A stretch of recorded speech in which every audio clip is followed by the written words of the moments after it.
बिस्मिल्लाहिर्रहमानिर्रहीम। अस्सलामुअलैकुम। Centre point सरा ज़यम मोहम्मद फ़हीम। खैबर पख्तूनख्वा निगरान काबीना को कोर तलाड़ा हो उस खबर द निगरान वज़ीर आला और गवर्नर साहब हवाले सर मखे तरागले दा नन निगरान वज़ीर आज़म साहब हम सौगंद पुर तकड़े दे और द खैबर पख्तूनख्वा अवामी नेशनल पार्टी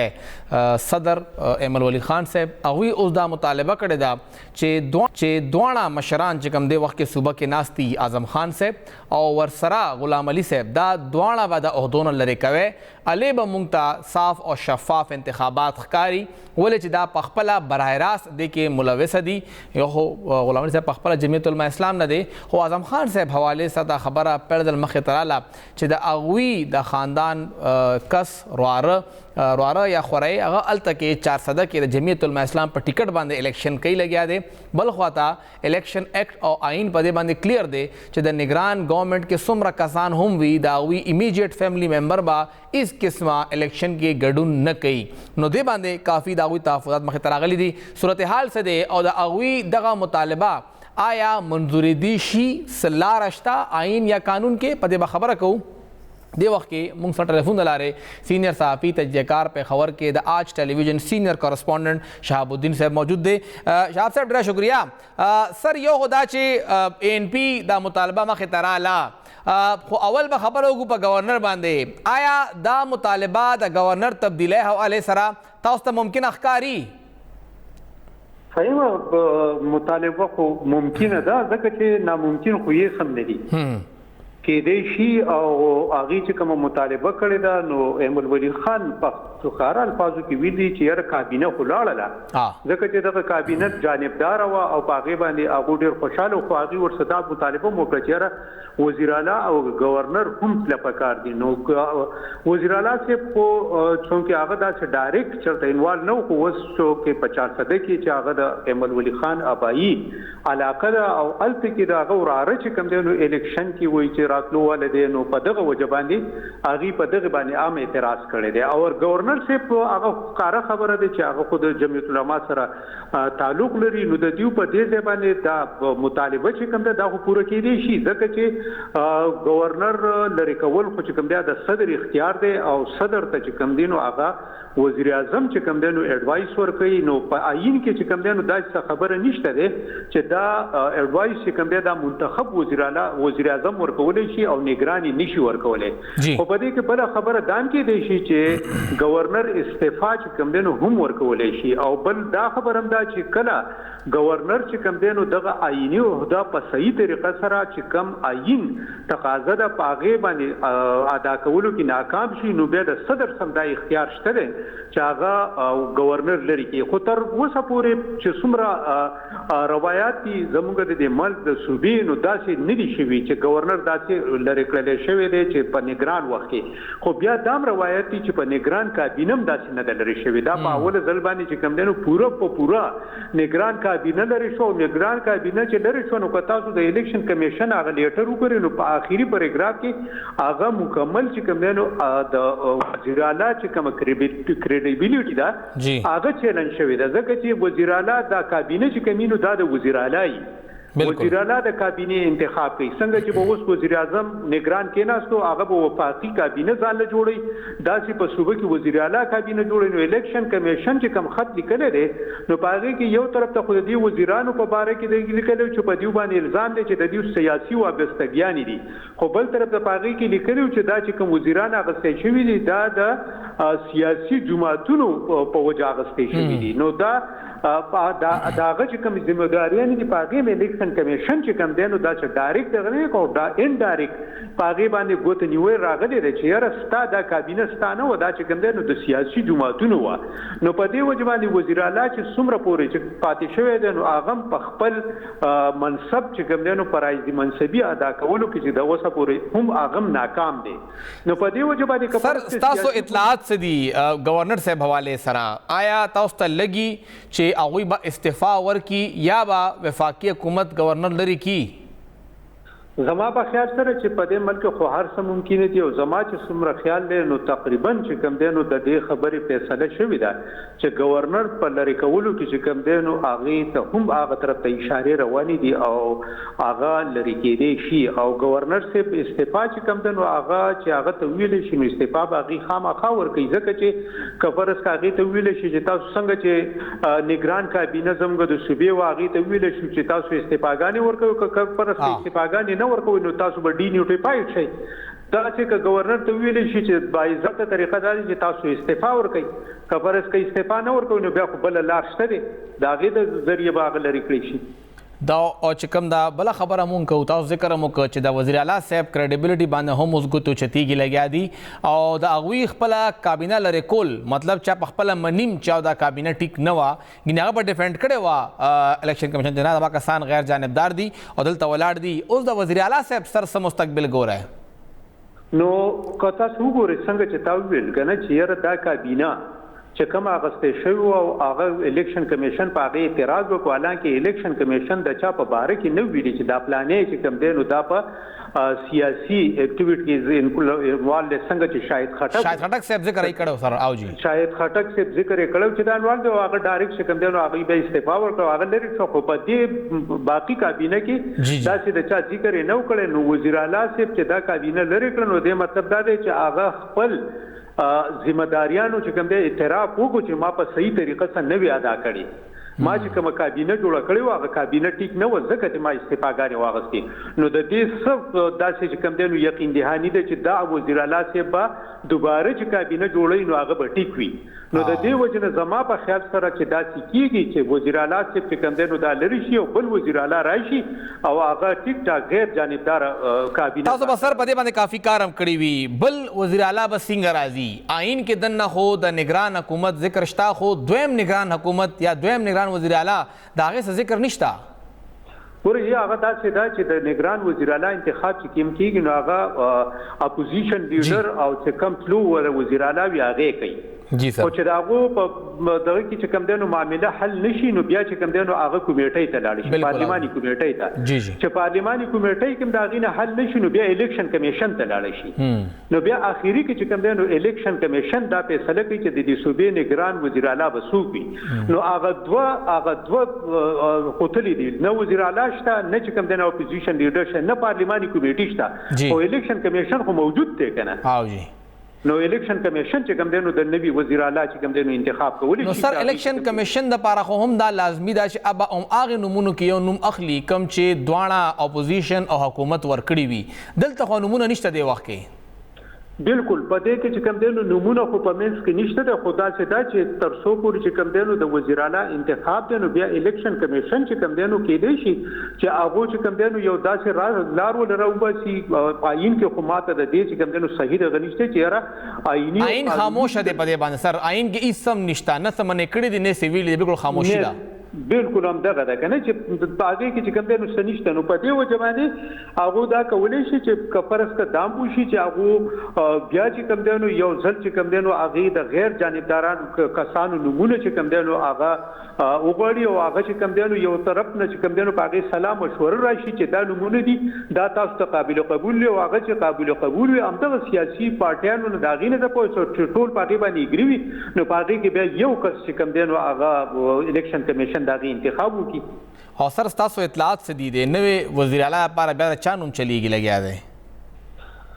د نوې وزیر اعلی لپاره خو چې کوم دینو چې تر څو پورې څومره چې کوم دینو خبرې اترې را روانې دي نو هغه خو وایي چې پرویز خټک صاحب چې کوم دینو هغه ډیر زیات چې کوم دینو انوالو نو یو طرف ته به دا غنم چې کوم دینو پکې سلام مشوره اغوستل کیږي او بل طرف ته چې کوم دینو زمونږ چې نور کوم دغه اغینه به چې کوم دینو ام کو نمونه مخ ته راځي خو لا فل حال چې کوم دینو داسې خاص نوم چې کوم دینو مخ ته راغلی نه دی خو آیا وزیر اعلی گورنر خو فیصله شوی چینج کیږي با وزیر اعلی حواله سره فیصله شوی دا د وزیر اعلی حواله سره چې کوم دی نو داسې فیصله چې کوم دی نو نه ده شوې، خو تقریبا چې کوم دی نو چې دا کم مخې ته کم سیزونه راغله د نگران کابینې لري کېدل، داسې چې کوم دی نو د دې وزیر اعلی نگران کابینه جوړول، نو دا ټول خبرې چې کوم دی نو دا هغه طرف ته چې دغه راځي نو په ام خبرم دغه ته راځي څنګه چې ما مخکې وی چې یاره د دې خبرې به څه شور کی چې وزیر اعلی اوس نوې کابینه جوړي او هغه کابینه چې کوم دی نو غیر جانبداري بل دا چې دا هغه صحت چې کوم دی نو هم تاسو قسمه چې تاسو وکاتل او جی بالکل څو قسمه چې کوم دی نو تاسو تقاریب وشو چې هغه چې کوم دی نو هغه شرکت ونه کو د بیماری په وجه باندې، نو دا یو وجه کې دی چې هغه په خپلم چې کوم دی نو د دې مستفید شي چې یاره زما چې کوم دی سر دا خبرونه مخه ترغی چې تای خپل نجی محفل کې دا ذکر کړی دی چې بیمار مودا په غنټو میټینګونه دا خو درې میاشتو خبره وا او میاشتو شو مخکې به هم شپږ میاشتې نور لګي، نو مشکل اخکاری دا خبره خپل نجی محفل کې کړی دی. جی بالکل همدا څه دا چې هغه چې کوم دی نو همدغه تاسو خبره بالکل صحیح ده چې دا هغه خیال دا چې دا صرف د 3 میاشتو خبره ده، په 3 میاشتو کې انتخابات وشي او موږ به فارغ شو، اوس خبره وګد شو لا نور وګدو ته روانه ده. نو په دې وجه باندې هغه چې کوم دی نو دغه خبره ده چې دا په اسلام آباد کې میټینګونه وی په دلته او بیا زموږ د صوبې چې کوم د امن او امان صورت حال له په وخت باندې چې کوم دی پکې ایپکس کمیټي دا پکې چې کوم دی نو نور دغه دینو په دا تګ تګ او دا غي چې کوم دی نو دا صحت اجازه نه ورکړي چې هغه دغه میټینګونه چې کوم دی نو اټینډ کړي شي. او سر دا نگران کابینه هو تحلیل شوا د جمعې پر است تحلیل شوی دا نن درې مرز دا صوبه کې کابینه نشته ری حکومت نخکاری کله پورې نوې کابینه اتلی شي یا نوې کابینه کې به وخت لګي چې کله پورې وزیر اعلی صاحب ناشته نوی کابینه کې دغه وخت لګي خدا ویل کېږي دا چې یاره د وفاق د نگران وزیر اعظم راشي، نو وس الته په وفاق کې چې نگران کابینه چې کوم دی نو جوړ شي، نو دا غي سره وس خبر رواني ځکه چې تاسو مونږه د سکسانو نه اوریدلې دي چې راغو ته ټلیفون راغلي دي چې یاره کفرس کا تاسو چې کوم دی نو یو مشیر واغستې شي یا تاسو چې کوم دی نو په نگران کابینه کې واغستې شي، نو تاسو چې کوم دی نو تاسو په چې پاګه کې داسې د پروفیسوران دي بعضې پکې داسې چې هغه وس سټیل چې کوم دی نو پروفیسوران دي او هغې ته راغلي دي، داسې ریټایر بیوروکریټس ته راغلي دي ورسره چې کوم دی نو داسې ریټایرډ آرمي افیسر دي هغو ته چې سره رابطې شوي دي که فرض که تاسو چې کوم دی نو په نگران کابینه کې راوستی شي نو تاسو ته خو بس اعتراض نه وي، نو داسې خبرې اترې شوي دي، نو ممکنه دا ده چې دا وفاقي کابینه راشي نو د هغې نه پس چې کوم دی نو بیا دلته کې کابینه جوړ شي. او بل دا ده چې تاسو خبره وکړه چې یاره بغیر کابینه نه، نو دا کومه کابینه چې ونه دام د کابینه نه بغیر صوبه روانه و ځکه چې زموږ خدا صوبه چې کوم دی نو بیوروکریټ چلی یو بیوروکریټ ماشاءالله موجود دي، نو لکه 27 ممبران بیا یو کابینه خو اوس خو ټول چې کوم کلندان دی غون سی ام سره دی او سی ام سره په خپل د غوي صحت دومره اجازه نه ورکړي غل چغه په خبر کې د 14 اگست تقریبا انعقاد شي بیا اسلام آباد تم لاړ شي بیا دوباره په خبر تراشي په یو ورځ کې درنه دومره منډه تړي. بالکل دغه ډیره ګرانه ده او د دې چلولم ډیر ګران دي، خو تر څو پورې چې دغه کابینه پورې خبره چې کوم دنو هغه هم د دغه نفس کېږي چې تر څو پورې دا د وفاق کابینه کې د سبب بل ورځ پورې چې کوم دنو سکسان مخې ته راشي بیا دا غي نه پس چې کوم دنو زموږ د صوبې چې کوم دی تقریبا خبرې اترې روانې دي د ستونم چې کوم دنو تیار دي صرف شارټ لیسټ کول نو بس کابینه به تیار شي. او سر تاسو غنه چې کومه مطالبه ایمن ولی صاحب وکړه نو خامخا هغه بس نه سګوري ځکه مطالبه کړي دا ابدا مطالبه پوښکي زور به ور کوي دا دوه کسان بل لري کوي دا کورسه نه نو مطالبه خو هغه مطالبه خو هر سړی کولی شي، اوس مطالبه پوره کیږي نه پوره کیږي، خو تر څو پورې چې د ایمل ولی دا مطالبه ده نو دا تاسو خبره بالکل صحیح ده چې د دې نه مخکې هغه چې کوم دی نو دا مطالبه کوله چې دا وزیران چې کوم دی نو دا ټول د یو پارټۍ سره تعلق ساتي، د یو پارټۍ په ایما باندې کارونه کوي، نو په دې وجه باندې چې کوم دی نو د دې لرې کول پکار دي او غیر جانبدار کابینه راوستل غواړي، نو هغه کابینه خو لاړله اوس چې هغه د وزیر اعلی او د گورنر مطالبه کوي نو تر اوسه پورې لا د نور جماعتونو صرف مسلم لیگ نون چې کوم دی نو د هغې د طرف نه داسې په گورنر باندې چې کوم دی نو اعتراضات راغلي دي، پیپلز پارټي هم سر کړي دي، پیپلز پارټي طرف نه هم راغلي دي، پیپلز پارټي د طرف نه چې کوم دی نو هم شي خو هغه بیا وروسته خاموشه شو په مسلم لیگ او ان پی چې کوم دی دا تر اوسه پورې چې کوم دی دا غو مطالبه چې کوم دی په زیاده او تر څو پورې چې دا مطالبات راځي نو الیکشن کمیشن خو هم دغه طرف ته ګوري کنه. او سر د اطلاعات سری آیا مولانا فضل الرحمن صاحب با سټاند واخلي غلام علي صاحب په سر باندې ولې چې دا اطلاعات هم دي چې غلام علي صاحب او بیا د جی واي چې کوم خپل تنظیم دی دا غوي مینس کې هم شخړې موجود دي او پیښور کې د مترې الیکشن نه اول د پېښور ضلعي تنظیم تحلیل شوی او یو وخت پورې د جی واي صوبایي تنظیم بایکاټ کړو چې هغه به نه ځي گورنر هاوس ته. نو آیا جی واي هم تقسیم ده غلام علي صاحب معاملہ باندې؟ جی واي کې خو په پارټیانو خو چې څومره دینو په هغه کې اختلافات او تقسیم او دغه شته دی او بل دا چې بیا چې کوم دی یو داسې پوسټ راشي په هغه پوسټ کې چې کوم دی نو که تاسو کتلی وي نو گورنر هاوس هر وخت چې کوم دی نو د جی واي د کسان نه ډک ته د لپاره وي چې دا په دې یونیورسيټي کې دا ترانسفر وکړه په دې پلاجي کې دا ترانسفر وکړه نو دغه ترانسفرونو د لپاره نه چې بیا چې پکې د چا کار نه کیږي نو خامخا هغه به چې کوم دی نو داغي خفقان به راځي او په هغه کې بدل ټپل بیا ځان له جوړیږي. او تر څو پورې چې تاسو د مولانا صاحب ذکر وکړو چې یاره مولانا صاحب په دا چې کوم دی نو قبول کړي شي یا نشي نو د مولانا صاحب خو بس هغه خو چپټر بس ختم شو. اوس خو پی ډی ایم هم چې کوم دی نو ختم شو ځکه چې هغه دا ویلو چې زموږ پی ډی ایم خو صرف د عمران خان د ختمولو لپاره او بیا د حکومت لپاره نو حکومت هم ختم شو عمران خان هم چې کوم دی نو لاړو نو اوس پی ډی ایم هم چې کوم دی نو دا هغه نور کار ختم شو دی اوس خپل دغه ته راوځي نو په خپل دغه بشي نو شهباز شریف هم چې کوم دی روان دی لندن ته نو بس دیو ټول خو تر شنو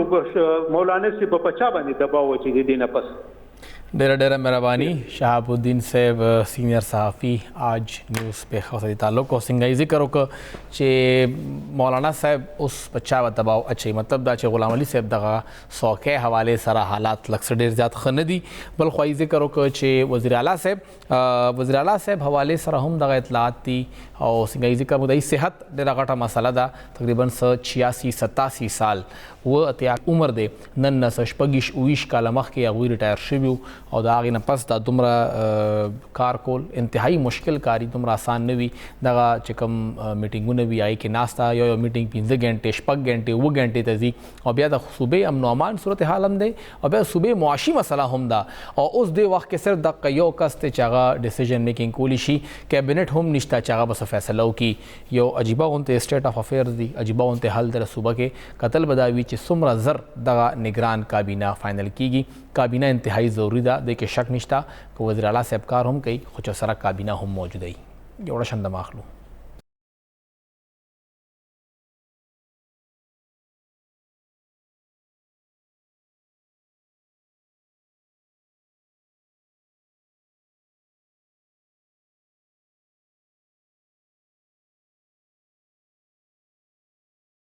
یو ځل بیا هر کله وایو او څنګه موږ د خیبر پښتونخوا خبره وکړه په مرکز کې هم تبدیلی رااله او آخر الته کې وزیر اعظم او اپوزیشن لیډر متفق شو انوار الحق کاکړ صاحب زمونږ نوې نگران وزیر اعظم نن هغوی خپل سوګند هم پورته کړ څه قسمه چیلنجز هغوی مخې ته راتلی شي او څومره ګرانه به وي دا وخت تیرول ولې چې پاکستان دې وخت کې یو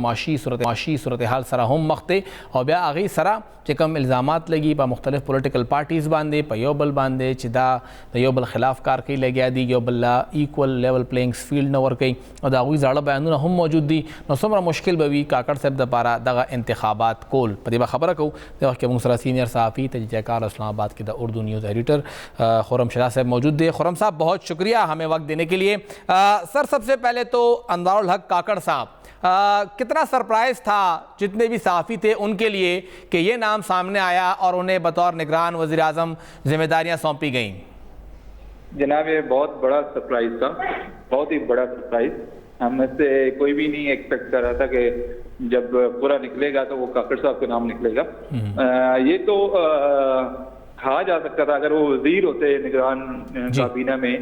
وزیر داخلہ ہوتے یا کسی بھی اعلیٰ وزارت سے فائز کیے جاتے تو کوئی اچنبے کی بات نہ ہوتی لیکن ان کا وزیر اعظم بن جانا ایک بہت بڑا سرپرائز تھا جو کہ ابتدا میں ہضم کرنا کافی مشکل تھا لیکن بہرحال اناؤنسمنٹ ہو گئی تو پھر سب کو پتہ چل گیا کہ وہی ہیں. تو جو فیصلہ وزیر اعظم نے کیا اور اپوزیشن لیڈر نے کیا وہ ظاہر ہے سب کو تسلیم کرنا تھا لیکن سرپرائز بہت بڑا تھا. सर काफ़ी इतलात ये आ रही थी कि जी जब जरदारी साहब और नवाज शरीफ साहब की मुलाकात दुबई में हो गई तो उसी वक्त निगरान वज़ीर आज़म का नाम तय हो गया था। क्या आपको लगता है कि ये वही नाम है जो कि उस वक्त तय हुआ था, या मुस्लिम लीग नून, पीपल्स पार्टी, उनके लिए भी ये नाम जो है वो सरप्राइज ही है? जी, ये बहुत से लोगों के लिए सरप्राइज है। मुस्लिम लीग नून और पीपल्स पार्टी के लिए बहुत सरप्राइज है। बल्कि अगर आप सूरत को मॉनिटर करते रहे हों तो आखिरी दिनों में जब ये ऊपर चले 2-3 मुलाकातें हुई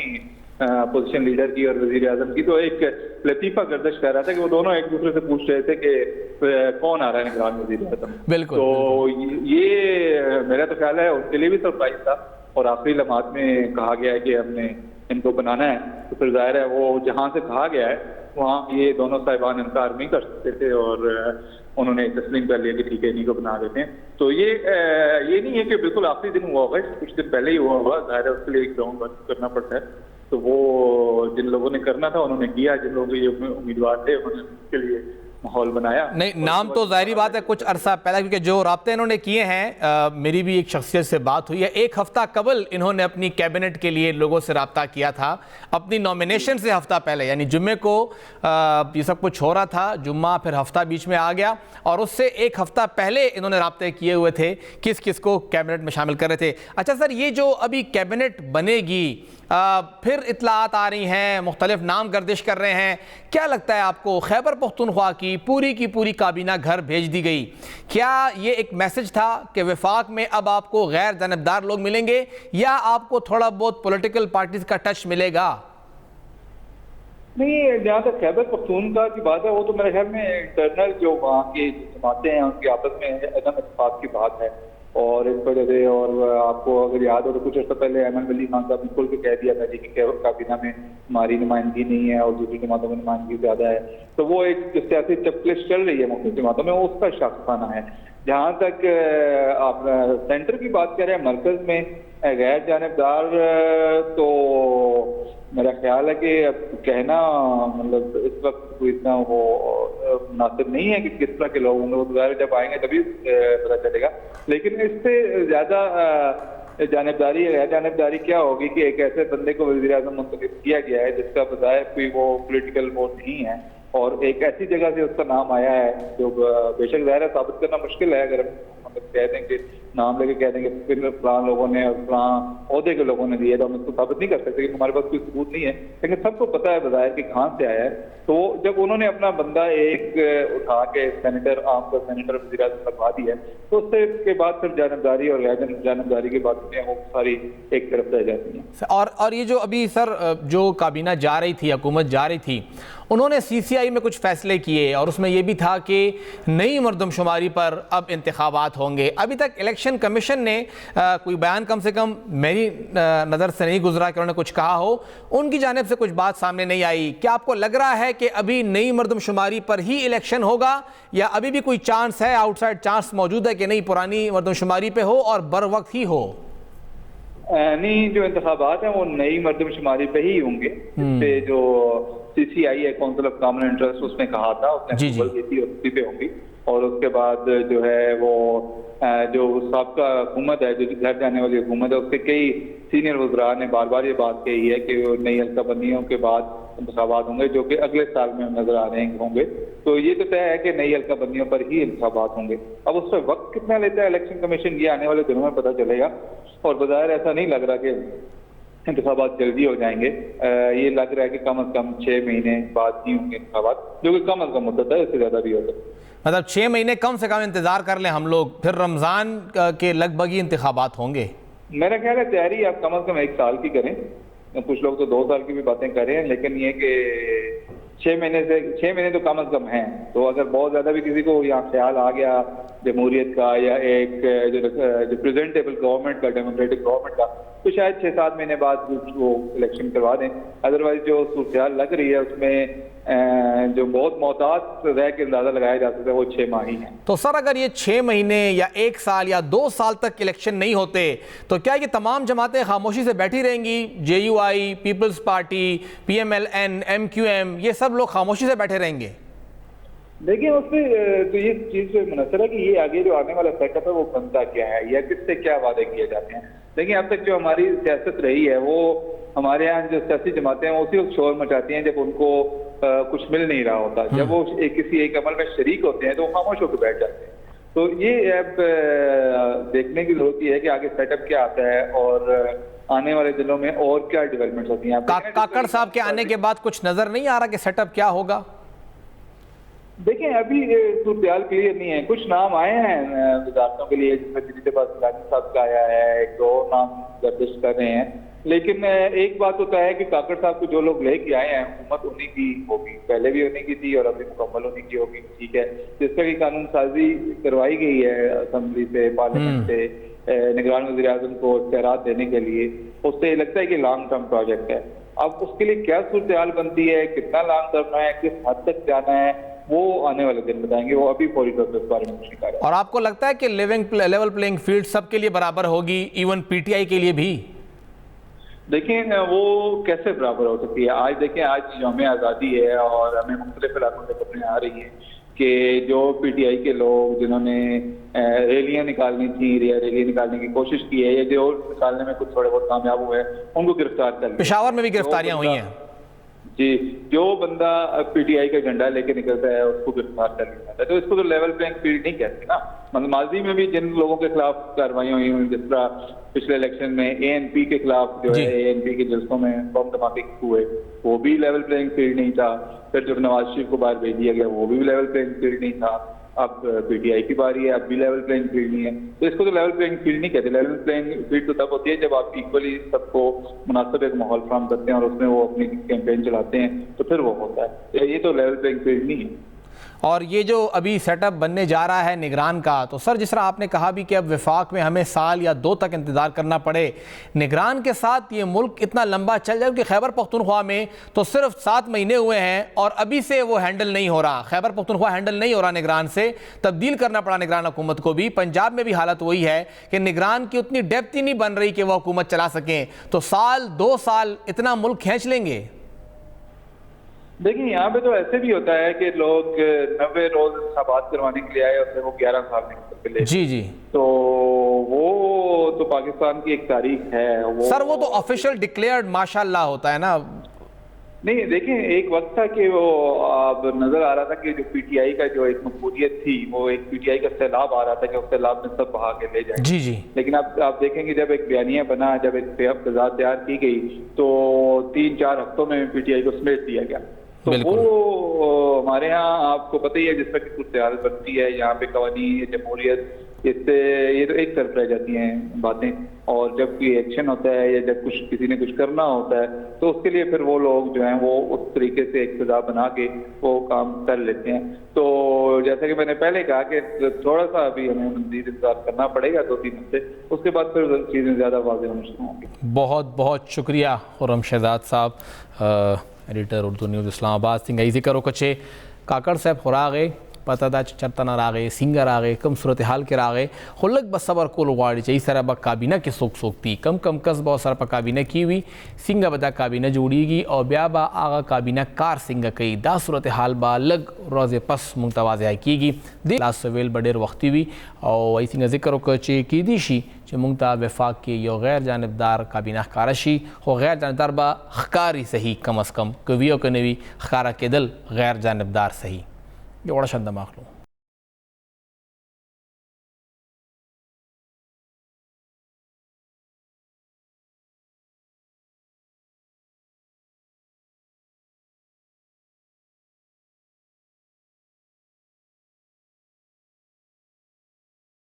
वेलकम बैक। और खैबर पख्तूनख्वा के द अमन अमान सूरत हाल ढेर ज़्यादा मखदूश थे लेकिन शक निश्ता कि पुलिस पर नखा दे तरहागर हम पुलिस पर सीधी और डकैत हम पुलिस पर सीधी हो बल ख्वाता पुलिस चिकम अखपल जिम्मेवारी दा दागे ने हम ढेर जैन के स्तरगी पर टिकड़ी दी और कसरफ द पेखावर खबरों को नोर खारों के हम दा मसलश्ता हो पेखावर के उस ढेर पर आसानत्या बांधे था यो फ़ोन कॉल बांधे या यो मैसेज बांधे दगा नशा ड्रग्स ढेर पर आसान मिलावी की लग्या दी और सूरत हाल से दे बोले चे सो के मने कोले हम नशी बोले चे दा माफिया दुमरा मजबूत रा दुमरा खतरनाक दा चे टोपक पलास हर यो कस कोर मखतजी और ब्या पाग बांधम हमला कई कम चे दा खिलाफ शिकायत कई या कार्रवाई कई और पुलिस अगुईता इस होम नवई پولیس خاموشي ولیده. په دې هم خبره کوو. دې وخت کې موږ سره سینیئر صحافي او پېښور کې د ایکسپریس ټریبیون، ایکسپریس نیوز او ایکسپریس اخبار سینیئر کورسپونډنټ احتشام خان صاحب موجود دی. احتشام صاحب، یو خو د ډرګز صورتحال سره لګم دینه خبر کې چې آیا پېښور کې دا ډرګز راځي د کم ځای نه، لوکل میډ دي یا د بل ځای نه دې خوا ټرانسمیټ کیږي، ډیلیور کیږي دغه ځایونو ته؟ فهیم صاحب ډیره مننه. تاسو دا وګورئ راتلون وخت کې چې کم پېښور ته او خاص کر زمونږ د خیبر پښتونخوا ته ټولو نه غټ چې کم چیلنج به وي د دهشتګردۍ نه پس چې کم دی دا آیس چې کم دی دا به یو غټ چیلنج به وي. د دې چې کومه د پروډکشن کیږي لګیا دی او د دې چې کم ټرانسپورټیشن چې کم روان دی هغه کې دوه مین خبرې دي. یو خدا دی چې اوس هم لکه تاسو دا وګورئ زمونږ د دې چې ټول نه مین هب چې کم دی هغه قبایلی ضلع خیبر چې کم دی آلتنا اوس هم په ډیلی بیسس باندې تقریبا 17 لکه 17 داسې یو مین سپاټس دي چې آلتنا د دې د منشیاتو چې کم سپلای دا اسانه سره الته روان دي او تاسو چې کم د پولیس ته هغه شانته په دې کار نه کوي لګیا دي چې خیبر نه خپ پارام طریقې سره حیات آباد کې اوس هم چې کم تاسو سره چې کم باونډري وال دی آی کې په زی الته سوري دي او شپې دلته دا کسان راځي خمزدار الته نه دا راوړي مازیګر نه پس او دا پېښور حیات آباد کې اغیرته کسان ولاړي رائډرز ولاړي اغي په ډیلی بیسس باندې پېښور ته سپلای کوي. دا چې بل اړه چې تاسو دا وګورئ د ناصر باغ چې کم ایریا دا دلته هم خو پراپرلی ډیلی بیسس باندې الته ریګي پلارا باندې ریګي پلارا او ریګي او ناصر باغ دغه چې کم بیلټ ته په دې لار باندې هم خو پراپرلی دلته کې دا شی روان دي. دین علاوه دا چې کم شګي چې کم ایریا دا چې کم خیبر سره باونډري لګي هغه اړه باندې هم دا څه چیک اینڈ بیلنس نشته. دا کسان چې کم دي لارو ګذرو ته راځي پولیس والا ول لګ ډېر پیسې ورکي او دی دلته راځي دا شی خرڅي لګیا دي. شاکس متنی دا ټول دغه علاقې دي دغه ایریاز دي. بل اړه فهیم صاحب تاسو دا وګورئ چې یو اړه هو د منشیات سپلای چې کم دی هغه باندې هغه شانته فوکس نه دی. یو روستنی یو سو کال مخکې کله چې د پر سټک د صوبې چیف منسٹر نو هغه وخت کې تاسو بدا کتلې چې د منشیات سمګلینګ باندې د منشیانو لوکل پروډکشن باندې او خاص کر د آیس حواله سره یو ډېر غټ هغه ته دا چیلنج وا او هغه ټایم کې په دې باندې پولیس ته دا پرایورټیز بیس باندې هغه په دې باندې با کار کولا او صحه د پوره په دې باندې هغه دی ډېر ښه سټیپس هم اغستیو. دا تیر اوس چې کم نگران سیټ اپ نه پہلا تاسو بدا کتلې چې زمونږ د زبداوې ما چې د صوبې په تاریخ کې پیرازل مونږ دومره غټ داسې یو ډرایو کتلې چې هغه کې زمونږ د پارټي ډرګ فری پېښور په نوم باندې یس ډرګ کروڑونو روپیا ورکړي کروڑونو روپے په هغه پروجیکټ باندې او لګې دي او پهل ځل تاسو لکه پېښور په تاریخ کې تاسو دا پاټک چې کم دي تاسو د تاکال ایریا کې تاسو د حیات آباد چې کم کینال والا دا بیلټ دی الته چې کم دا نشیان بناستو ګلبهار سټریټس کې بچ کم نشیان بناستو دا سه فردوس سره بچ کم نشیان بناستو نوتیه کې بچ کم نشیان ناستو او د رحمان بابا ایریا کې بچ کم نشیان ناستو تقریبا 2500 نواله 3000 پورې دا پهل ځل په تاریخ کې دا ټول کسان سړکونو نو چت شویو او دی ریهابلیټیشن سنټر ته تلیو او هغه سره غټه خبره داوا چې د ډرګ سپلای چې کم وا هغه یو چین چې کم دې مات شوی او درې میاشتې پورې په خبر کې تاسو بدا کتلې دا سړکونو بدا سه صفاو تاسو ته دوه یا درې کسان با ښکارا کېدل دین پس بنه ښکارا کېدل. اوس دا چې زمونږ د صوبایي حکومت چې هغه کروڑونو روپۍ چې کم دي هغه پروجیکټ چې کم دی هغه نه پس د دې ته لکه چیک اینڈ بیلنس سیستم نو هغه کسان چې کم هغه شانته هغه ته روزګار ملاو نشو هغه ته هغه شانته توجه ملاو نشو هغه ته هغه شانته هغه کسان ته درې میاشتې پس ماحول ملاو نشو. نو تاسو دا وګورئ چې بیا همدغه کسان چې دي په دې سړکونو روان دي او دی ته چونکې دی یریدلي دي په هغه پاټک کې هغه شانتي رش نه اوس دی دا نوې یو رخ کړی دی پېښور په کوڅو کې دی اوس راغلي دي لکه تاسو دا وګورئ صرف د ډرګز وجنا د ډرګز سپلای وجنا او د ډرګز چې کم خرید او فروخت دی د دې وجنا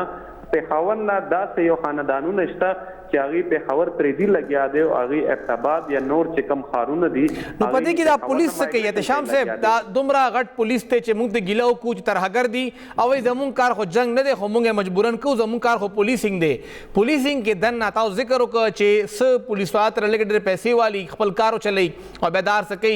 دا پولیس والا مشران سکی ول چې کله موږ خبره اورو نو پولیس دا خپل یو ډېر غټه کامیابی غني چې موږ پېښور کې دن دومره کیلوګرام آیس یا چرس اونیول دا خبر نه کې چې خو راغلي څنګه دي الټه په نیمه باندې خوشحاليږي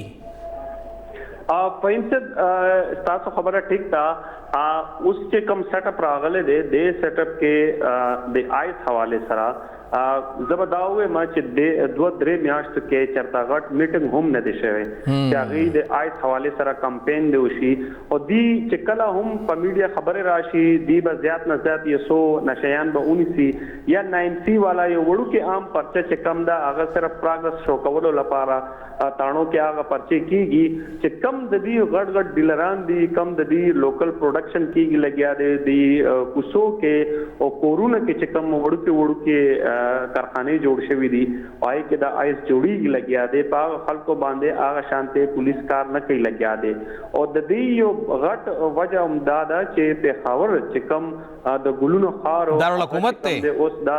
نشیانو ته حواله شو اوس هغه خار چې کم دی خلک پېښور پرې دی لګیا دی او نور خارونو وړکتا ورته نظر اچي لګیا دی بالکل خلک تاسو دا وګورئ 13 ورځې کې تاسو دا هم کتلې او چې مونږ ته یو وړکتا د دهشتګردۍ یو غټ چیلنج دی بل وړکتا زمونږ د ایکسټورشن چې کم یو ډېر غټ زمونږ د صوبې ته یو غټ چیلنج دی او دې نه پس چې یو کم د نوې یو شی مونږ ته راغلی دی هغه د ډرګ سپلای او آیس اډیکشن دی دې باره کې تاسو دا وګورئ چې رستنې یو څو میاشتو کې زمونږ نه صرف د نگران صوبایي حکومت چې کم هغه په دې باره کې یو اجلاس نه دی کړی کمشنر پېښور او لکه دنه بس احتشام سے پولیس لکه هم د لپاره ناشته کنا موږ لږ وخت کمې ډېر شکریا تاسو موږ له ټایم راکړ خو حکومت سرپرستی خو یو خاطر مونږ ته نخکای نگران حکومت خو بالکل سترګې پټې کړې وي ای خو په ترهګرۍ باندې دا سوچ نه کو چې اجلاس غواړي او کنه بس ارچا خپل کار سره جاری ساته او هر وزیر بومدا کته چې څنګه از پوسټینګ ټرانسفر وکم کم کس چرته نه چرته بوزم کاغه ټاپ لیولي ولی ډي سي نواله تر لاندې کلاس 4 پورې اغه هم پدې کې لګیاو صوبې غم ورده سراسم نو بهرال یو ډېر خطرناک شی دی او ډېر لپاره هی مونږ ته شام صاحب ټایم ورکړو چې ایو ټایم راکې او به خبره مونږ کو چې اخر څنګه حکومت او ذمہوار ادارې په دې باندې لکارو کی یو شند ماخلو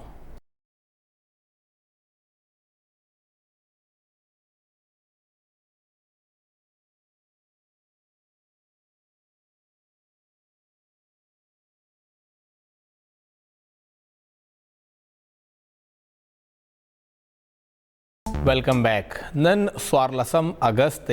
کال 2023 نن شپږ کال اول پاکستان جوړ شوی او نن و کال اول 14 اگست کال 2014 مشرق ټي وي خپل د نشریاتو آغاز کړو خیبر پختونخوا کې د مشرق اخبار نوم هر چاته پته را چې تصدیق ته کله هم خبر چې مشرق کې راشي نو یې کې بیا څه شک پاتې نشي هو ټلویزیون په دنیا کې یو ځای خالی او د پښتنو आवाज د پاره د پښتنو د سیمې نه د پښتنو आवाज نه خطه او هغه आवाज خېجولو د پاره هغه आवाज څومره لري پورې تلی شي ال تر رسول د پاره مشرق ټي وي د خپل دغه نشریاتو آغاز وکړ خیبر پختونخوا کې تقریبا اوو کالو کې دننه انتهایی مشکل حالاتو سخه حالات نو دلته امن و امان وي کماشي صورتحالي یا کوم دلته نور صورتحال وګورو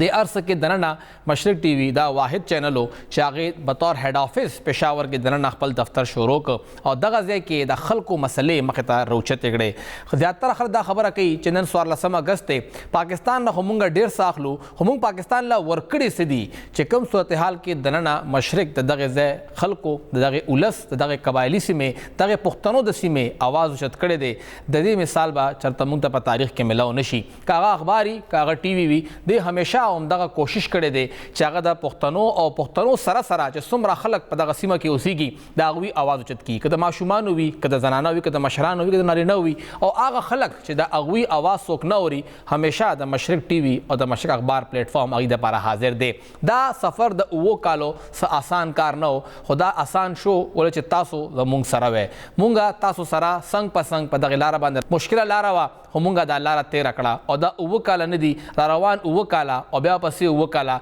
دا سفر به جاري وي، خو د سفر کامیابۍ دپاره ستاسو ملګرتیا مونږ سره پکار ده. مشرق ټي وي به همیشه هم تاسو سره وي او ستاسو آواز سره به خپل آواز یوځای کوي.